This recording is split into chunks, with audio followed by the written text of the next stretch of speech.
정부의 통계 조작 재정 지원 일자리 사업의 폐해가 곳곳에서 드러나고 있습니다. 이번엔 과기부의 청년 TA로 사업의 부정수급 사례입니다. 정부의 허술한 관리 감독으로 국민의 혈세가 줄줄 새고 있는 것입니다. 청년 TA로 사업은 이공계 대학 졸업생을 대상으로 연구원으로 6개월간 채용해서 연구 보조 등의 업무를 맡기고 월 150만 원 정도의 급여를 제공하는 사업입니다. 조사해보니 이 사업은 도입 초기부터 우려한 문제가 많았습니다.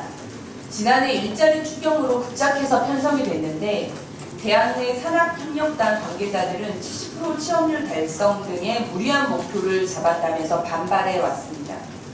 실제로 신청 인원이 4분의 1로 저조하자 과기부는 참가자의 70% 취업률 달성은 신청 인원의 70% 달성은 그리고 기술 이전과 관련 없는 취업도 취업률로 인정을 해주겠다며 요건을 대폭 수정을 했습니다. 결국 임기응변으로 운영 대학과 인원은 채워졌죠. 하지만 기술 이전 취창업을 해주겠다는 이 사업의 정체성은 결국 학생들에게 혈세로 주는 6개월 한시 일자리, 통계 조작형 일자리 사업으로만 변질되고 만 것입니다. 실제로 이 제도는 올해도 청년들 일부에서는 일하지 않아도 돈을 챙길 수 있는 꿀 알바 중 하나로 인식되고 있다고 합니다. 그런데 참여하는 학생들도 불만이 많습니다.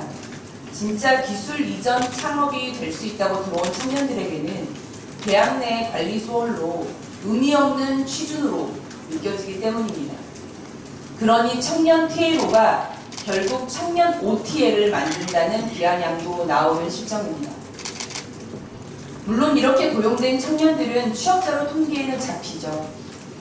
그런데 문재인 정부는 국민 혈세로 청년들에게 생색만 낼 뿐 정작 청년들에게 도움이 되는 정책을 만들어내지 못하고 있는 것입니다.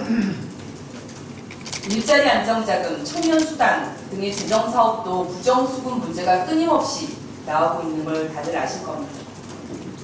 OECD는 직접 일자리 사업보다는 직업훈련, 고용서비스 등이 실제 취업과 일자리에 도움이 된다고 계속 강조해온 바 있습니다. 그런데 문재인 정부 들어서는 직업훈련 예산은 오히려 감소했고 그에 따라서 고졸 일자리 등도 대폭 줄어들고 있는 상황입니다. 정말 일자리 통계 콤플렉스에 갇혀서 스스로 볼맛 터지고 있는 이러한 문재인 정부의 재정 지원 일자리 사업 대폭 수정되어야 합니다. 이상입니다.